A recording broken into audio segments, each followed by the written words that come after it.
All right, so we're going to do something fairly local here, which has to do with Colorado Springs utilities and bill rates. And before I jump in, because I know people will pile on me if I don't say this first and make it clear, I do not approve of the EnergyWise rates. I think it's a result of bad city planning, raising energy costs, and a larger global issue that people are not seeing the full impact of. It doesn't make it any better, and I don't like that rates are raising.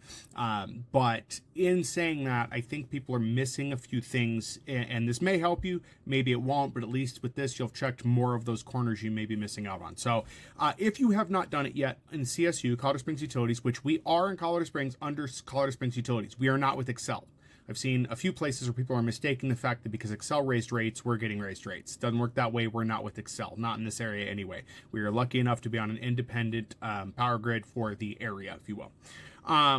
So you should be using the My Rate tool under usage in the portal for Colorado Springs Utilities. And what that's going to do for you is let you see a couple of things. One, if you haven't, before you even get there, let me back up a minute here.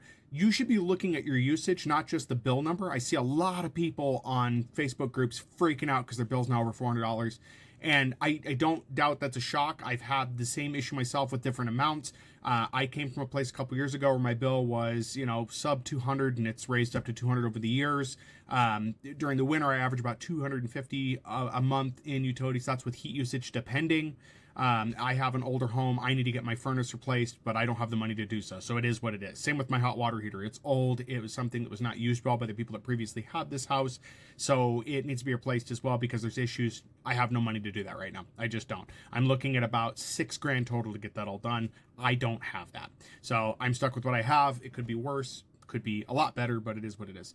Anyhow, so a while back, my bill jumped higher than that, and I wasn't able to figure out what's going on. So I had to look at the usage that I had going on. I was comparing months, and I noticed that water had spiked. Now, I wouldn't have known this without because there was something going on in my house I wasn't aware of, and that was that my toilet was running, well, both toilets were running off and on, and that was causing water usage. 24/7, they were off and on, meaning it was like slowly draining and then filling, slowly draining and then filling. I found out that some seals were bad and that the float and stuff was not working correctly. A lot of problems in there. Replaced those, saw a drop the next month immediately, and I was back down to the normal numbers I was expecting. So using the usage tool will show you in your bill what individual portions of utility you're using, be it electric, wastewater, water, all of that. It will show you, and you can kind of gauge from there if you do the comparison month to month to see what's going on. So if you notice water spiked, might cause you to ask some questions like, hey, why is water going up? Or why are we going through so much wastewater? You might have an issue with, wastewater use you're not aware of, so you can investigate those.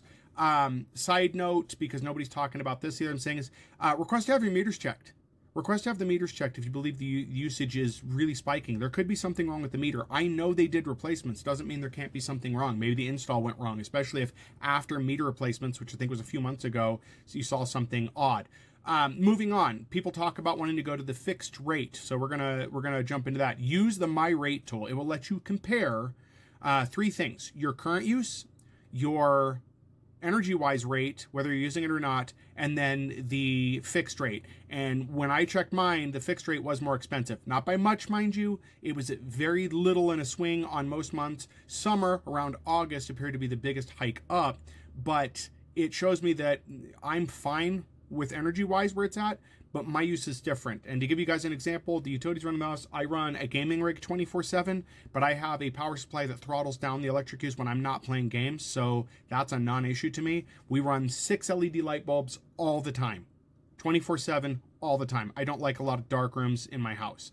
And then we have a freezer and we have a fridge, and those run all the time as well, obviously.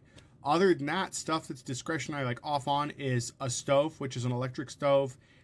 We don't watch TV that much, so we're not running those things. So if you're seeing huge spikes in electric, see what's going on. And I'm not going to run you on that thing of, turn your power strip off. No, we're not doing that. I hate having to reset stuff because the power strip's off.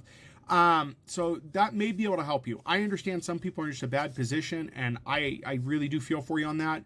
But definitely check to see what inefficiency you have. If you're still running incandescent light bulbs, you would be surprised how much that raises your electric rates. So if you can, switch to the LED bulbs. They're cheap at this point to do. They last forever. I think you get 5 years if you run them normally. I'm getting 4 out of mine that I keep on all the time, and they run fine.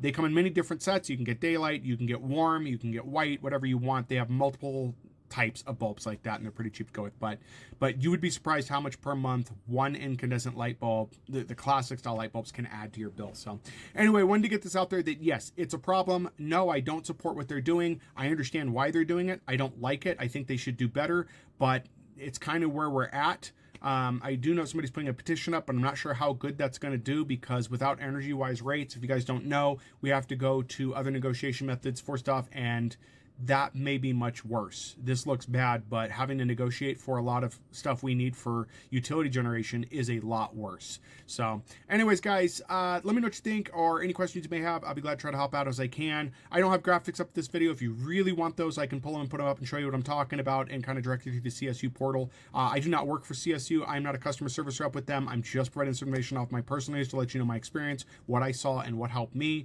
and what I am seeing. Anyways, thanks, guys.